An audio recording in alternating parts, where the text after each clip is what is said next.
को हो तो दो। उसने कहा कि नाथ, आज घर में कुछ भी नहीं है। सुदाम ने कहा कोई बात नहीं, आज हमारे प्यारे का मन है कि हम दोनों भजन करते हुए रात्रि व्यतीत करें, गोविंद की चर्चा करते हुए, उनके गुणानुवादों को गाते हुए रात्रि व्यतीत हुई। प्रातःकाल सुदाम अपने स्थान भजन की ओर बढ़ गए। सायंकाल की कहानी वही थी जो कल की थी। फिर वही सुदाम ने कहा कि कोई बात नहीं, हमारे प्यारे की जैसी मौज। जब तृतीय दिवस प्रारंभ हुआ तो हमारे श्री ठाकुर को रहा नहीं गया। हमारे एक संत कहते हैं, गांठ में बांधे नहीं, मांगन में सकुचाए, पीछे पीछे हरि फिरे, कहूं भूखा ना रह जाए। संग्रह की प्रवृत्ति न हो और मांगने की आदत न हो। कई लोगों की अभाव के कारण से नहीं मांगते, स्वभाव के कारण मांगते हैं। अभाव कुछ नहीं है, किंतु तब भी स्वभाव बन गया है मांगने का। जिस व्यक्ति का मांगने का स्वभाव न हो और संग्रह की प्रवृत्ति न हो, ऐसे व्यक्ति के पीछे भगवान भोजन लेकर के घूमता है कि कहीं ये भूखा न रह जाए। हम तो कई बार रो पड़ते हैं।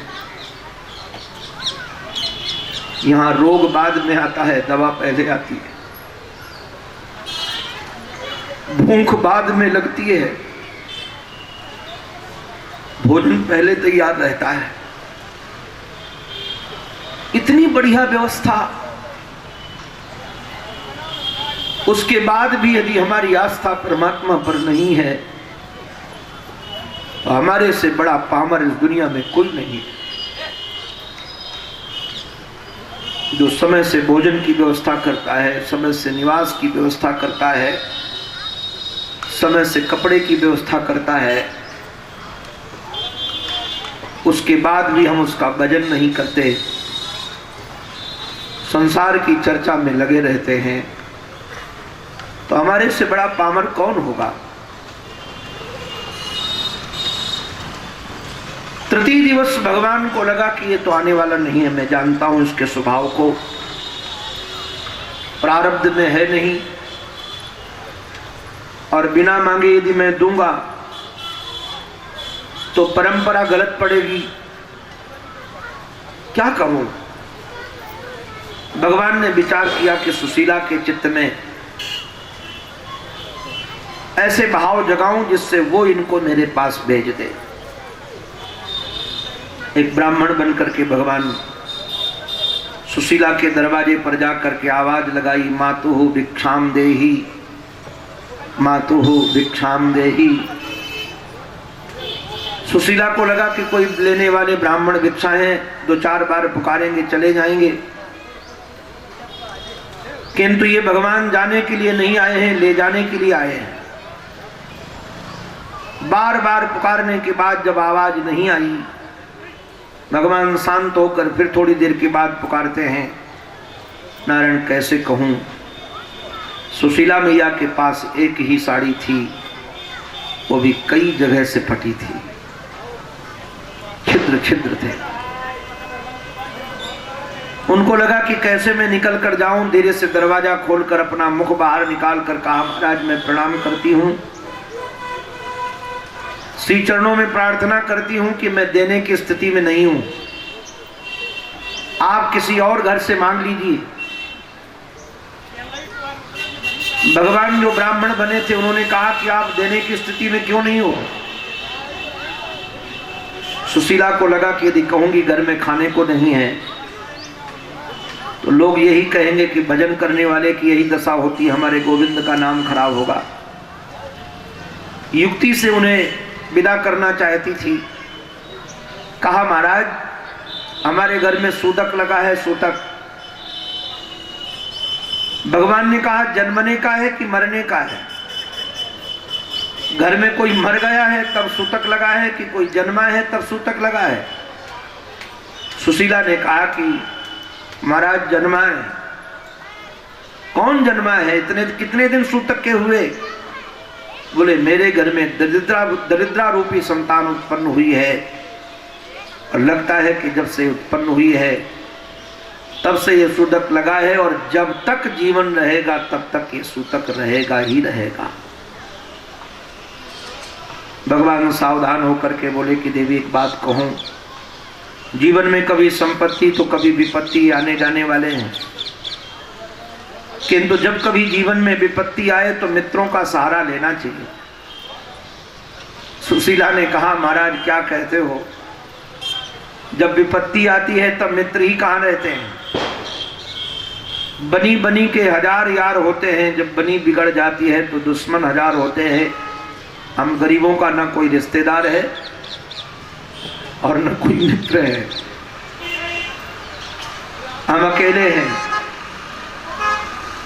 भगवान ने कहा कि देवी शायद तुम्हारे मित्र पति ने तुम्हें बताया नहीं कि उनके मित्र द्वारिकाधीश हैं। इतना कहा सुशीला मैया ने कहा कि महाराज एक बात कहूं, अमीरों को गरीबों के साथ मस्खरी नहीं करनी चाहिए।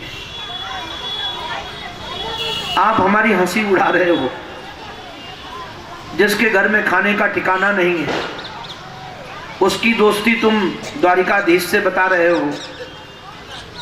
अगर उनकी दोस्ती होती तो जरूर कभी न कभी हमसे बताते। ये कह ही रही थी तब तक भगवान तो चले गए, तिरोहित हो गए।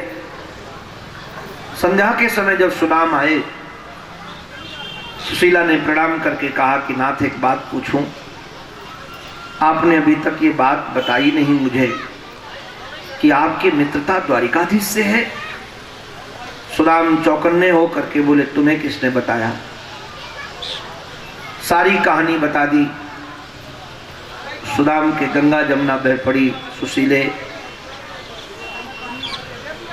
इस पामर के पैरों में कभी पादक प्राण नहीं गया। पता है जब गुरुकुल में पढ़ता था वहां भी हमारा कोई मित्र नहीं था।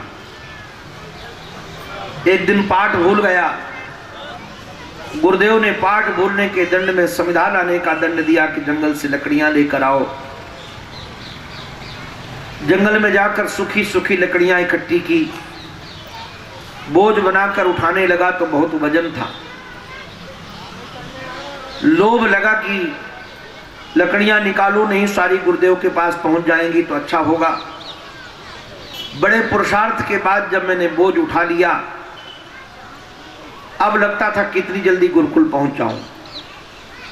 बहुत वजन था, लंबे लंबे कदम रख रहा था। इधर सूर्य अस्ताचल को जा रहा था, सामने से अंधकार अपना साम्राज्य फैलाता हुआ चला आ रहा था। लगता था अंधकार आने के पहले, सूर्यास्त होने के पहले हम गुरुचरणों में पहुंच जाएं। हमारी दृष्टि नहीं गई। एक जगह हमारा ऐसा पैर पड़ा कि पैर के नीचे कांटा चुभकर ऊपर निकल गया। सुशीले उस दिन बहुत रोया था, किंतु गरीबों की रोने की आवाज किसी को कहां सुनाई पड़ती है। कोई अमीर बालक का महाराज बाप का बालक रो पड़े तो सारा मोहल्ला इकट्ठा हो जाता है। क्या हुआ, क्यों रो रहा है, कैसे रो रहा है, क्या हो गया इसको। और कोई गरीब बालक रोता रहे तो कोई देखता भी नहीं, कोई सुनता भी नहीं। आज ऐसा लगता था कि न तो मैं चल करके गुरुकुल जा पाऊंगा, निश्चित रूप से अंधकार आएगा, कोई जंगली जानवर हमको खा जाएगा। एक खाने का भय भी लगता था, किंतु अंदर से एक प्रसन्नता भी थी। सुशीला ने कहा सोनाथ क्या प्रसन्नता थी? बोले प्रशंसा प्रसन्नता यही थी हमारे चित्त में कि अगर कोई जंगली जानवर खा जाएगा तो जीवन की विपत्ति से सदा सर्वदा के लिए छूट जाऊंगा। किंतु सुशीले इतने में क्या हुआ, अकस्मात किसी ने हमारे कंधे पर हाथ रखा और कहा कि मित्र क्या हो गया है? सुशीले सच कहें, इस पामर के लिए पहले किसी ने मित्र शब्द का प्रयोग ही नहीं किया था। आज इतनी मधुर ध्वनि और ये मित्र कह के पुकारना, मुझे लगा कि क्या हो गया है। अश्रु पोंछ करके मैंने मुड़ करके देखा तो सांवरा सलोना विग्रह, घुंघराले केस, पास बड़ी बड़ी आंखें, उन्नत ललाट, गोरोचन का तिलक लगा हुआ है, मोर पंख बंधा हुआ है मुकुट के रूप में, अधरों पर मंद मंद मुस्कान है। सुशीले पहले तो कानों पर विश्वास नहीं हो रहा था कि किसी ने सचमुच में मेरे को मित्र कहा है कि मेरा भ्रम है, और अभी आंखों पर विश्वास नहीं हो रहा था कि इतना सुंदर पुरुष कोई हो सकता है। हमने कभी सोचा भी नहीं था। तब तक उन्होंने बढ़ करके हमारे आंखों के आंसू पोंछ करके अपने उत्तरी से और कहा, मित्र बोलो ना क्या हुआ है। जब मैंने कहा कि पैर में कांटा लग गया है, दीनबंधु करुणा सिंधु ने बहुत प्रयास किया कि कांटा निकले, किंतु जब नहीं निकला तो जिन पैरों में बड़ी बड़ी बीमारियां फटी थी, मैले कुचैले पैर थे, उन्होंने कहा कि सुदाम तुम आंखें बंद करो। और मैंने जो आंख बंद किया तो दांत से पकड़कर वो कांटा निकाला। आज भी वो कभी दृश्य याद आता है तो मैं बिलख पड़ता हूँ। और अपना उत्तरी फाड़ करके हमारे पैर में बांध दिया और बोझा उठा करके अपने कंधे पर रख करके हमारा हाथ पकड़ कर कहा, मित्र चलो। सुशीले सच कहें, हमने कभी सोचा भी नहीं था कि इस पावर को कोई इतना प्रेम करने वाला भी मिलेगा। जाकर के यज्ञशाला में समिधा डाल दी, हमारा हाथ पकड़ करके लेकर के गए गुरुमाँ के पास। गुरुमाँ गुरुमाँ गुरुमाँ, हमारा जन्म जन्म का बिछड़ा हुआ सखा मिल गया है। गुरुमाँ हमारी ओर निहार रही थी, उसको पता था कि इस पामर से कोई बालक बात भी नहीं करता है। आज पता नहीं इसका कैसे भाग्योदय हो गया है। श्याम सुंदर उसका हाथ पकड़ करके लेकर के गए और जा करके हम कहा कि अपने कपड़े हमारे पास लेके आओ, और उस दिन से हम दोनों साथ रहते रहे। सुशीले पता है, ऐसा प्रेम, ऐसी करुणा कई बार हमने देखा कि हमें सुला रहे हैं और स्वयं जग रहे हैं। कई बार ऐसा होता था कि मैं पाठ भूल जाता था तो जानबूझकर वो भी भूल जाते थे कि दोनों को जंगल जाने का अवसर मिलेगा। और वहां भी इतना प्रेम देते थे, इतना प्रेम क्या कहूं। समय कब बीत गया कुछ पता नहीं चला। एक दिन प्रातःकाल श्याम सुंदर जल्दी सोकर जगे नहीं, और मैं जल्दी से स्नान करके चिपरा से आ गया और मैंने सोचा गुरु माँ को प्रणाम करके आऊं। जब गुरु माँ को प्रणाम करने गया तो बिलक बिलक करके फपक फपक कर रो रही थी। मैंने प्रणाम करके कहा कि माँ, जब से मेरा सखा आया है तब से कोई रोता नहीं, आज तुम्हारे आंखों में आंसू कैसे? उसने मेरी ओर देख करके कहा कि सुदाम, आज तेरे दुर्भाग्य का सूर्योदय होने वाला है। मैं समझ नहीं पाया, प्रणाम करके कहा, माँ सच सच कहो बात क्या है? गुरु माँ ने कहा कि तुम्हारा सखा आज हम सबको अनाथ बनाकर जाने वाला है। सुशीले सच कहे, ऐसा लगा कि प्राण जाने वाले हैं। मैंने विचार किया कि यदि विदाई में मैं कहीं रहा और हमारे प्राण निकल गए तो दुनिया के लोग कहेंगे कि गरीबों को प्रेम देने से यही प्रतिफल मिलता है। इसलिए अब विदाई सरोवर में मैं, हमारा समारोह में मैं रहूंगा नहीं। और रोता हुआ वन की ओर चला गया। उस दिन बहुत रोया। सुशीले पता है, जब हमारे जीवन धन गुरुकुल से विदा होने के लिए निकले तो सुंदर दिव्य रथ पर बैठे थे। एक तरफ गुरुदेव खड़े थे, गुरुमाँ खड़ी थी, गुरुपुत्र खड़ा था, दूसरी तरफ ऋषि कुमार खड़े थे, स्वस्ति वाचन का पाठ कर रहे थे। हमारे जीवन धन ने परिता दृष्टि डालकर देखा कि वहां मैं नहीं हूं, तो पूछा कि हमारा सुदाम कहाँ है? सन्नाटा छा गया। किसी एक ने कहा कि आज सुबह सुबह मैंने रोते हुए इधर देखा है। वह द्वारिका नाथ जीवन धन श्री कृष्ण रथ से कूद पड़े, और जिधर उसने कहा था कि इधर रोता हुआ सुदाम गया है, उधर दौड़ पड़े, मेरे सुदाम, मेरे सुदाम, मेरे सुदाम। सुशीले सच कहें, आज भी वो कानों में आवाज़ आती है उनकी।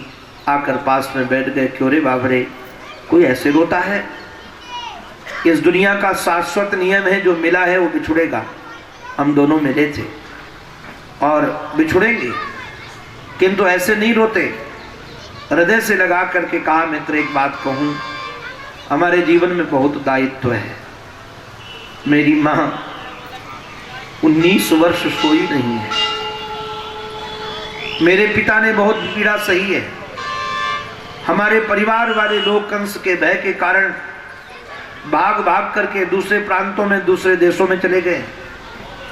हमारे ऊपर बहुत जिम्मेदारी है, सबको ला करके मथुरा में बसाना है, माँ को सुख देना है, पिता को सुख देना है, इसलिए जाना तो पड़ेगा। किंतु मित्र एक बात कह रहा हूँ, तुम्हें जब हमारी याद आए और मिलने का मन हो तो तुम तुरंत हमारे पास चले आना। और ये कह करके सुशीले वो चला गया। सच कहूँ, इस अभागे के पास धन तो पहले से नहीं था, किंतु एक अपना मन तो था जिससे मैं कह सकता था कि ये मेरा है, किंतु उस मन को भी चुरा करके मनमोहन चला गया। अब इस अभागे के पास सुशीले न तन है न मन। वो तो कह रहे थे कि जब तुम्हें याद आए हमारी तब आ जाना। उनकी विस्मृति कब हुई है? सुशीले सच कहता हूं, जिन दिन उनका विस्मरण हो जाएगा, इस पामर का उसी दिन मरण हो जाएगा। स्मरण उनका जीवन है, हमारा जीवन है। अगर उनका स्मरण न करूं तो मैं जी नहीं सकूंगा। उनकी स्मृति में खोया रहता हूं। और जो ये बात कही तो सुशीला के भी आंखों में आंसू आ गए। सुशीला सोचने लगी, इतना प्रेम करते हैं उनसे, आज तक बताया नहीं, तो कहा आप जाते क्यों नहीं उनके पास? वो बुला करके तुम्हें गए हैं, मैंने सुना है कि बड़े ब्राह्मण हैं, जाने के बाद तुम्हें बहुत धन देंगे जिससे कुटुंब का भरण पोषण हो जाएगा। सुदाम ने अपने आंसू पोंछ लिए। आंसू पोंछ करके बोले, बाबरी क्या तुम ये समझती हो कि मेरा प्रेम उनसे कुछ पाने के लिए है? धन कारण भक्ति करे, धन कारण भक्ति करे, वाको बनिया जान। धन कारण भक्ति करे, वाको बनिया जान। देत लेत जो तौल के, लाभ ही के परमान। हमने जीवन धन श्री कृष्ण से कभी कुछ चाहा नहीं है, और हमको उनसे कुछ चाहिए भी नहीं। बार बार नारायण ने जब प्रार्थना की, जाने का आग्रह किया, हमारे सुखदेव जी महाराज कहते हैं, बहु प्रार्थिता मृदु। बहुत बार प्रार्थना करने के बाद सुदाम जाने का मन बनाते हैं, किंतु बंधुओं ध्यान रखना, सुदाम धन लेने के लिए नहीं गए। जो ये कहने लगे कि सुदाम मांगने के लिए गए थे, जान जाना वो ना भागवत जानता है न सुदाम को जानता है। भागवतकार ने स्पष्टम कहा है, हमारे सुदाम चिंतन करने लगे, अयम ही परमो लाभ उत्तम श्लोक दर्शनम। यह परम लाभ होगा कि उत्तम श्लोक श्री कृष्ण के दर्शन हो जाएंगे। गमनाय मतिम दधे, यह चिंतन करके जाने का मन बनाया। और जब जाने का मन बनाया तो सुशीला से कहा कि सुशीले, अपने से बड़े के पास कभी जाना हो तो खाली हाथ नहीं जाना चाहिए, कुछ लेकर के जाओ। क्या लेकर जाए? सुशीला मांगने के लिए गई नारायण। याचित्वा चतुरो मुष्टीन पृथक तंडुलान। मांगने गई, 4 घरों से 4 मुट्ठी चावल मिले। ये पृथक तंडुलान का अर्थ, शायद मैं छत्तीसगढ़ नहीं जाता तो कभी मुझे लगता नहीं। छत्तीसगढ़ में कथा करने के लिए गए थे जिन सज्जन के यहाँ, उनके यहाँ धान से चावल निकालने की फैक्ट्री थी, मशीनें लगी थी। कथा के मध्याह्न काल में दर्शन कराने के लिए ले गए। हमने देखा कि चावल के हजारों बोरे उनके छाया में रखे हुए हैं, टीन का सेट बड़ा हुआ है और एक चावल का बहुत बड़ा ढेर लगा हुआ है, उसमें कोई सेट नहीं है, कोई बोरों में नहीं है। मैंने पूछ दिया कि ये चावल और ये चावल में क्या फ़र्क है। आपको एक तो बोरों में रखा है, एक को आपने खुले में छोड़ रखा है। वो मालिक ने हमको कहा कि महाराज चावल जब चावल निकाले जाते हैं धान से तो कई चावल टूट जाते हैं, टुकड़े टुकड़े हो जाते हैं। तो मशीनों से हम साबुत अक्षत चावलों को अलग निकाल देते हैं और टूटे टूटे चावल, जो महीन चावल टूट गए हैं, उनको अलग करके रख देते हैं। ये जो बोरों में भरा हुआ चावल है अक्षत चावल है, इसकी कीमत हमको बहुत मिलेगी सरकार से। और ये जो पड़ा हुआ है, ये जैसे मुर्गी पालन करेंगे उनको देंगे, ऐसे गरीब लोग महाराज देंगे, पशु को खाने के लिए देंगे। ये ज़्यादा कीमती नहीं, बहुत सस्ता है। जब हमने सुना तो मैं समझ गया कि पृथक तंडुलान का अर्थ यही है जो टूटे टूटे चावल थे। एक चावल के कई टुकड़े थे। महाराज चैल खंडे न तान बद्धा, एक फटे पुराने कपड़े पे बांध करके महाराज दिया। और जब सुदाम चलने लगे, सुदाम ने कहा कि सुशीले हमारा सखा बहुत विनोदी है, पूछेगा कि ब्याह हुआ कि नहीं, और कहूँगा कि ब्याह हो गया है तो पूछेगा भाभी कैसी मिली है, और पूछूंगा बताऊंगा कि भाभी बड़ी सुशील मिली है, नाम भी सुशीला है, तो पूछेगा कि भाभी ने कुछ हमको भेजा है तो तुम्हारी ये भेंट दे दूंगा। किंतु बाद में पूछेगा कि भाभी ने कोई संदेश दिया है तो मैं क्या कहूँगा। सुशीला रो पड़ी और हाथ जोड़कर कहने लगी कि द्वारिकाधीश से जाकर कह देना, 1 मास 2 पाख में 2 एकादशी हों। 1 मास 2 पाख में 2 एकादशी हों, मेरे घर गोपाल जो नित एकादशी होए। 1 महीने में 2 पक्ष होते हैं, दोनों पक्षों में एक एक एकादशी होती है, तब लोग निराहार रहते हैं। मेरे घर में तो रोज एकादशी हो रही है। सुदाम चौकन्ने होकर के बोले, बाबरी शिकायत और शिकवा कोई इबादत नहीं है। शिकायत और शिकवा कोई इबादत नहीं है, इसलिए हमको ये करने की आदत नहीं है, नहीं कर सकूंगा। और वहां से चले। नारायण एक निवेदन करूं, सुदाम कितने दिन में भगवान के यहाँ पहुंचे इस रास्ते का वर्णन नहीं है, कितनी दूरी थी इसका भी वर्णन नहीं है। ऐसा लगता है कि भगवान की ओर बढ़ने में देरी है, पहुंचने में देरी नहीं है। हम यात्रा ही नहीं करते हैं। अगर हम यात्रा करने लगे तो परमात्मा तक पहुंचने में हमको बहुत देरी नहीं